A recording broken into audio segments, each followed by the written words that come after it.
Ya pemirsa, seorang ibu berjuang mencari keponakannya yang hilang pasca kebakaran di area Depo Pertamina Pelumpang, Jakarta Utara. Pencarian anak laki-laki berusia 11 tahun tersebut dilakukan setelah korban tidak ditemukan di pengungsian. Sementara orang tua dan kakak korban masih dirawat di RSCM.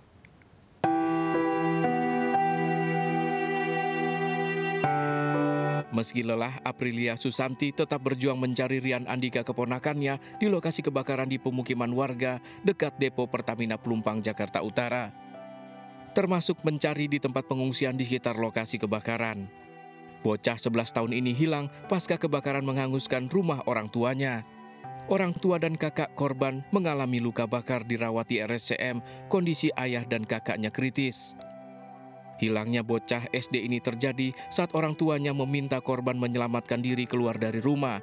Namun saat itu, uap bensin terlanjur menyebar di pemukiman membuat orang tua korban kehilangan jejak korban.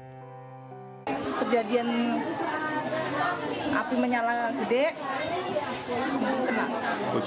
Berarti tempat terpisah, Bu, ya? Iya, sempat terpisah tuh, dari situ terpisah sampai sekarang belum ketemu lagi. Sekarang orang tuanya kondisi bagaimana? Kalau dibilang bagaimana, 98% ya, Pak. Oh, tuh ikut kebakar juga, Bu? Bapaknya, Bapak Demok sendiri 98%. Kalau mamanya, kita masih dibilang ya masih bisa cocok komunikasi. Kalau kakaknya juga sama, parah. Aprilia pun berharap korban bisa segera ditemukan.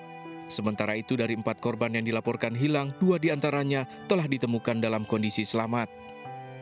Dari Jakarta, Sofyan Firdaus melaporkan.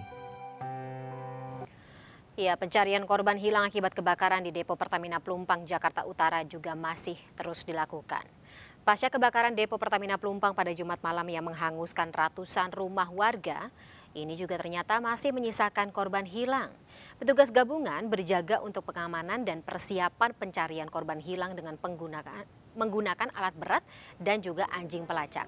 Warga sekitar juga masih terus berdatangan untuk melihat proses pencarian korban. Sebelumnya, polisi telah menggelar olah TKP di Depo Pertamina Pelumpang, Jakarta Utara. Tim gabungan Barreskrim Polri, Polda Metro Jaya, Inavis, dan Puslap 4 masih terus menyelidiki penyebab kebakaran di Depo Pertamina Pelumpang, Koja, Jakarta Utara.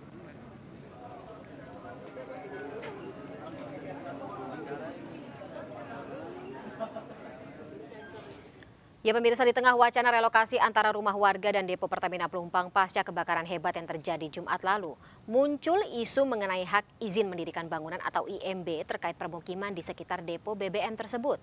Saling lempar tudingan untuk pertanggungjawaban pun juga bermunculan mulai dari Pemprov DKI Jakarta era sebelumnya, pemerintah daerah yang mengurusi izin tersebut, hingga PT Pertamina. Dan sudah bergabung bersama kami untuk membahas hal tersebut lebih dalam. Ada via sambungan Zoom, anggota DPRD DKI Jakarta. Maksud kami, politisi Nasdem yang juga merupakan anggota DPRD DKI Jakarta periode 2014-2019, Bestari Barus. Kemudian juga pengamat tata kota Yayat Supriyatna. Dan bersama kami di studio malam hari ini, anggota DPRD DKI Jakarta fraksi PDIP, Bang Gilbert Simanjuntak. Selamat malam, Bapak-Bapak, saya ucapkan terlebih dahulu. Selamat malam, Mbak Fani. Oke, Bang Bestari, Pak Yayat. Baik, selamat malam. Oke, suaranya sudah cukup jelas? Cukup jelas. Bang Bestari kayaknya masih di mute, bisa di unmute gawainya. Sudah. Oke, aman ya, baik. Saya akan ke Bang Gilbert terlebih dahulu. Bang Gilbert, ini ada apa ya namanya sebutan, dan ini juga sudah viral di media massa dan juga media sosial gitu, kalau PDIP mengungkit polemik IMB milik warga. Ada apa di baliknya, Bang? Baik, Mbak Fani. Saya kira bukan kita mengungkit, dan itu juga bukan sengaja diungkit-ungkit, tidak. Bahwa kemudian ada pertanyaan dan kita jawab bahwa memang ada IMB sebelumnya. Jadi sebelum kita keluarkan statement pun media sudah mencantumkan itu. Dan kita sampaikan bahwa memang itu betul. Media itu, berita yang di media itu betul. Hanya konfirmasi saja kemudian itu menjadi berita yang cukup besar. Bahwa memang itu sebenarnya menyalahi aturan. Itu yang mau saya sampaikan. Bukan masalah kita kemudian mempolitisasi, tidak. Karena kita sangat simpati dengan korban. Justru kita tidak berharap ini berulang lagi. Itu tujuan sebenarnya. Karena kalau ini kemudian berulang lagi, sama saja 2009 sudah kejadian. 2023 kejadian, terus mau gimana mau menyelesaikan ini? Makanya statement utamanya sebenarnya adalah ini harus solusi permanen, bukan solusi yang situasional. Itu sebenarnya inti dari statement yang kita sampaikan. Kalau politisasi, kita tidak ingin mempolitisasi korban, sama sekali tidak. Justru semua inti dari pemberitaan yang datang dari kita adalah bagaimana mencari solusi terhadap persoalan ini. Apakah relokasi dalam bentuk tsunami dan sebagainya. Itu yang kita tawarkan sebenarnya. Bahwa kemudian itu muncul pertanyaan yang harus kita jawab juga. Bahwa memang ada IMB itu sebelumnya. Oke, ada polemik IMB ini di era Pemprov DKI Jakarta yang mana, Bang Gilbert? Ini kan keluar di 2021, masih eranya Bung Anies begitu. Tapi diberikannya 2021. Bung Anies kan 2017 sampai 2022 begitu. Oke, 2021 era kepemimpinan Anies sebagai Gubernur DKI Jakarta. Tapi waktu itu tidak ada perbincangankah di tengah DPRD DKI Jakarta sendiri, Bang Gilbert? Tentu ini tidak melibatkan DPRD karena pemberian IMB ini kan murni dari SKPD terkait dari PTSP ya, Dinas Investasi dan Penanaman Pelayanan Terpadu Satu Pintu. Dan itu tidak melibatkan DPRD sama sekali, sudah keluar IMB. Cuma kenapa kemudian kita persoalkan? Karena dengan pemberian IMB ini seakan-akan kemudian persoalan ini menjadi selesai kepemilikan ini dengan pemberian IMB dan itu membuat sebuah persoalan makin rumit bukan makin baik. Dan itu sebuah perbuatan melawan hukum sebenarnya. Kalau bahasa Belandanya itu onrecht mati kedat karena salah satu syarat untuk mengurus IMB adalah syarat kepemilikan tanah atau sertifikat dan itu di bypass, tidak ada izin itu kemudian dikeluarkan IMB. Ini kan sebenarnya sangat menyalahi peraturan oleh seorang gubernur, itu yang sebenarnya. Dan kita tidak mau ini terulang, warga yang jadi korban begitu. Itu sebenarnya intinya. Oke. Bang Bestari ada tanggapan? Agak berubah pendapatnya tapi nggak apa-apa. Begini, yang IMB yang dikeluarkan itu ada dasar hukumnya adalah Perda nomor 7 tahun 2010 tentang bangunan dan gedung. Dan Perda itu, ya, IMB itu kemudian dilanjutkan kemudian ininya dengan Perda ya. Izin pemanfaatan ruang itu untuk kawasan, bukan bangunan orang per orang, tapi izin kawasan. Nah ini harus dipahami dan izin itu sifatnya sementara. Harusnya ini disampaikan kepada masyarakat, bukan hal-hal yang kemudian menjadi, wah ini faktor kesalahan, A, C, B, C, C. Nggak boleh juga sebegitu. Kemudian ada tadi tafsir. Dengan diberikannya IMB itu seakan-akan sudah jangan main tafsir-tafsir lagi yang kalau begini gitu loh. Dan tadi di acara ini juga kita dengar kok Pak Heru ditanya oleh wartawan, bagaimana ke depan Pak? Jawaban Pak Heru tegas loh. Kita tunggu apa kebijakan pusat. Artinya dari sini dari Pak Heru menyampaikan itu runut ke belakang 30, 40, 50 tahun ke belakang itu kebijakan pusat dulu gitu. Nah kalau tadi dikatakan oleh Pak Luhut ya, Pak Luhut mengatakan jangan kalian berpikir bahwa deponya yang harus dipindah. Jangan harga mati Pak Luhut, jangan harga mati.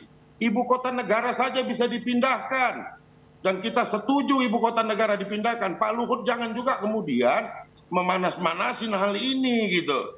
Sudahlah, ada dua opsi. Hormati apa yang disampaikan oleh Pak Presiden bahwa yang harus ini yang ditanya masyarakat nanti. Opsinya dua, depokah yang dipindah atau kemudian masyarakat yang direlokasi. Ingat, memindahkan pemukiman itu tidak semudah membalik telapak tangan. Seakan-akan kemudian kalau kita pindahkan mereka ke perumahan, permasalahan selesai. Ada faktor-faktor sosial yang harus kemudian menjadi rujukan. Bagaimana sekolah anaknya, bagaimana mereka hidup, mereka warung. Jadi beri informasi terbaik kepada masyarakat. Gitu. Oke, tapi kawasan sebentar. IMB kawasan itu gunanya adalah supaya masyarakat bisa mendapat kesempatan yang untuk menikmati pembangunan juga, pelayanan gitu loh. Ini di sana yang tinggal di wong cilik. Ini kadang-kadang kita lucu, wong cilik ditolong marah-marah gitu. Mengatakan Anies salah lah ini, menolong wong cilik kok salah gitu. Ini kesetaraan juga di dalam menyelesaikan persoalan-persoalan hukum. Maka dikeluarkan izin kawasan itu untuk sementara. Gitu. Baik, Bahkan Bang tadi Bestari. sudah dijelaskan oleh Pak Heru ya, ini menjadi catatan masyarakat Indonesia juga. Oke. Bahwa kita menunggu kebijakan pusat gitu. Jadi yang di daerah yang nggak punya kompetensi nggak usah ikut-ikutan ngomong gitu loh. Oke. Kita ikut aja apa kata Pak Presiden. Saya kira itu. Baik, jadi ini tanggung jawab pemerintah pusat ya. Tapi Bang Bestari sebelumnya ini kayaknya lagi ada di sebuah acara, ada suara yang cukup lebih keras dibanding suara Bang Bestari yang di belakang yang masuk juga ke acara kita hari ini. Tapi nanti mungkin sekaligus dibenerin ya. Di tempat Pak Yayat itu. Oke, apa di tempat Pak Yayat ya? Oke, suaranya cukup mengganggu soalnya. Tapi sebelum saya ke Pak Yayat, saya ingin ke Bang Gilbert tanggapannya tadi. Ini adalah tanggung jawab harusnya pemerintah pusat, berarti masalah relokasi yang akan menjadi pertanggungjawabannya atau katakanlah pertaruhannya. Saya kira ini asal ngomong ini. Dasarnya dari mana kemudian IMB kawasan itu sesuatu yang legal? Tidak ada aturan dalam hal ini IMB kawasan diberikan. Justru menjadi aneh, apa itu IMB kawasan? IMB itu izin mendirikan bangunan. Siapa yang punya kemudian sertifikat di kawasan itu? Baca dulu aturannya. IMB itu hanya diberikan kalau ada sertifikat surat kepemilikan tanah. Diam dulu, dengarin dulu saya ngomong. Oke. Bang Bestari, kita Jadi yang namanya IMB itu diberikan Bang kalau Bestari, kemudian ada surat kepemilikan tanah. Itu syaratnya. Makanya saya katakan ini perbuatan melawan hukum. Yang mengeluarkan syarat itu adalah Perda. Maka ini ditentang. Kalau dikatakan kemudian itu izin kawasan, kawasan mana yang kemudian di situ ada sertifikatnya? Semua yang punya sertifikat di situ tidak ada. Itu yang permasalahannya. Kenapa kita kemudian katakan ini perbuatan melawan hukum? Kita katakan bahwa ini adalah sebuah pelanggaran aturan. Karena syarat mendapatkan IMB adalah memiliki sertifikat. Apa yang dilakukan oleh gubernur, kenapa kemudian dikeluarkan 2021? Kenapa tidak dikeluarkan 2017 begitu dilantik? Karena kemudian 2021 gubernur itu sudah mau berakhir jabatannya, sehingga dengan demikian gubernur tidak kemudian mempertanggungjawabkan apa yang disampaikannya itu di 2021. Jadi syaratnya itu adalah harus memiliki sertifikat baru IMB-nya keluar. Harus dimengerti dulu aturan, jangan kemudian asal membantah tanpa tahu aturan. Sebagai kader partai wong cilik itu keberatan. Itu hal yang aneh. Gak usah didikte kita mengenai partai wong cilik, partaimu aja urusi. Loh, saya klaim bahwa Anda telah melakukan semua pro wong cilik. Justru karena kita pro wong cilik, makanya kita minta ini dibenahi, dipindahkan, direlokasi.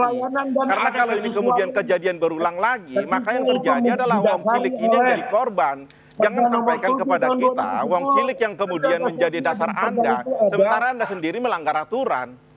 Tidak ada yang dilanggar aturan. Kalau Anda ada mengatakan langgar aturan, di mana ada IMB dikeluarkan tanpa ada sertifikat? Saya tanya dulu, Anda ngerti peraturan apa tidak? Di mana ada IMB dikeluarkan tanpa sertifikat? Dasar berpikirmu dari mana?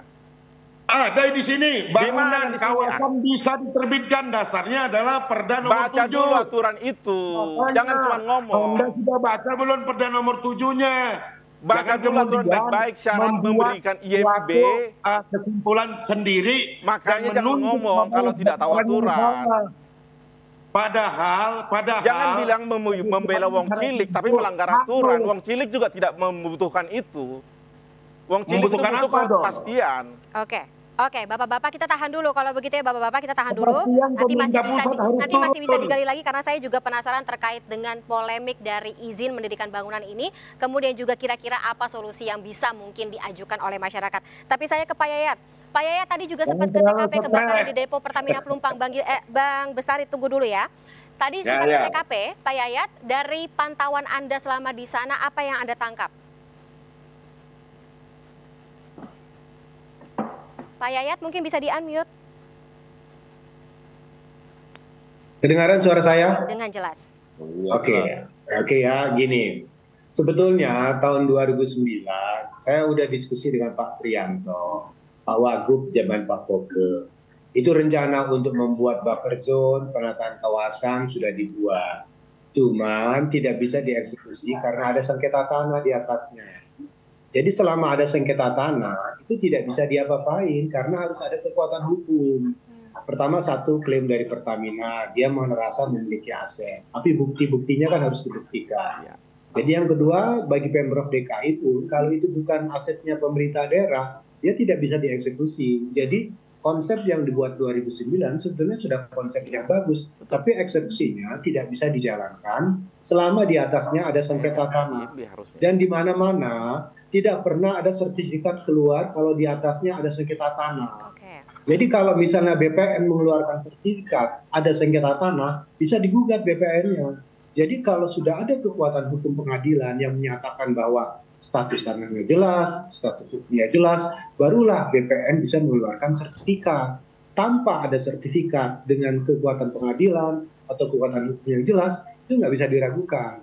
Nah, yang kedua, ini mohon maaf, saya secara posisi netral saja, saya mengatakan, saya ini kan anggota tim ahli bangunan gedung DKI. Dan kemudian kami membantu PT 2SP. Nah, di dalam kami melakukan koreksi terkait semua perizinan perumahan, baik bangunan besar, bangunan kecil, biasanya IMB itu disertai dengan sertifikat atas nama pemilik bangunan. Kalau untuk kawasan, itu biasanya terkait dengan izin prinsip pengelolaan kawasan. Jadi saya hanya ingin mendudukan persoalannya, bahwa setiap ingin mendirikan bangunan itu, sertifikat adalah bukti otentik sebagai status kepemilikan bangunannya.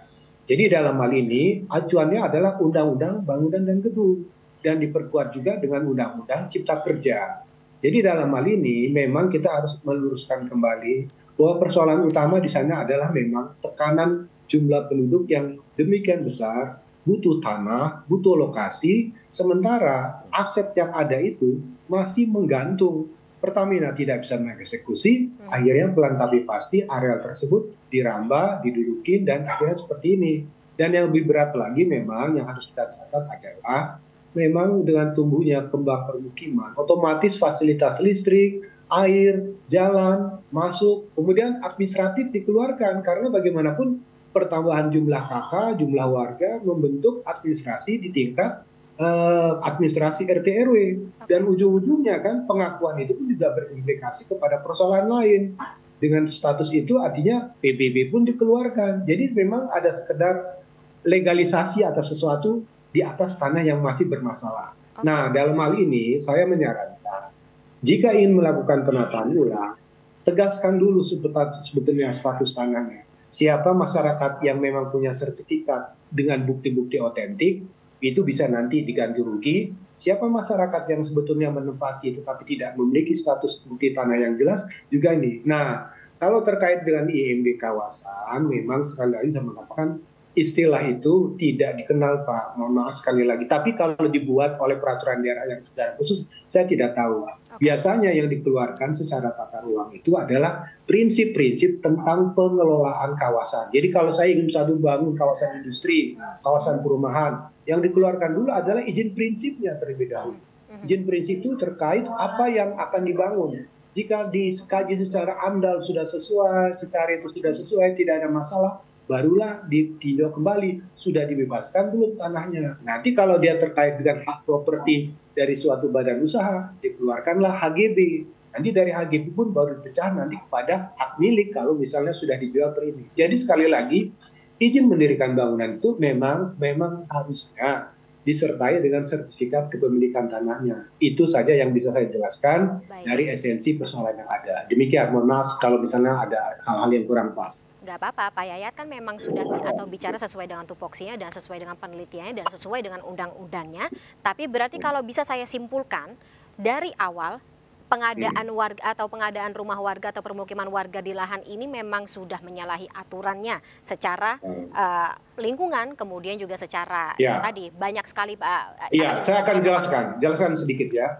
Begini, di dalam pemetaan rencana tata ruang kawasan rawan bencana atau sentral vital aset negara itu biasanya dibagi 3 zona. Zona merah. Zona merah itu artinya zona yang tidak boleh ada pemukiman sama sekali. Depo Pertamina Pelumpang ini zona merah, Pak Ya, Yayat? di sekeliling lah, buffer zone itu untuk di sekelilingnya. Kemudian ada zona kuning dengan kegiatan terbatas dan zona hijau dalam konteks boleh ditempati oleh masyarakat. Ini dalam konteks panduan pembangunan pada kawasan yang rawan bencana. Oke. Jadi dalam hal ini menurut prinsip saya, memang seharusnya kalau tahun 2009 itu sebetulnya pemerintah pusat sudah terlibat, DKI sudah terlibat, Pertamina sudah terlibat, Baik. semua sudah terlibat. Cuman yang tidak bisa dijalankan, mengapa tidak bisa dieksekusi? Karena ada persoalan Baik. tanah di atasnya, sehingga pelan tapi pasti tanah yang menggantung itu lama-lama diduduki, ditempati, akhirnya berkembang seperti itu. Baik, baik. Ini juga harus kita dengarkan dari sisi warga ya Pak Yayat, Bang Gilbert dan juga Bang Bestari. Nanti di segmen berikutnya akan ada perspektif dari warga tersebut yang tentunya ini akan menjelaskan bagaimana pengadaan lahan dari sisinya. Tapi MNC News Prime masih akan kembali pemirsa setelah jeda berikut, tetaplah bersama kami.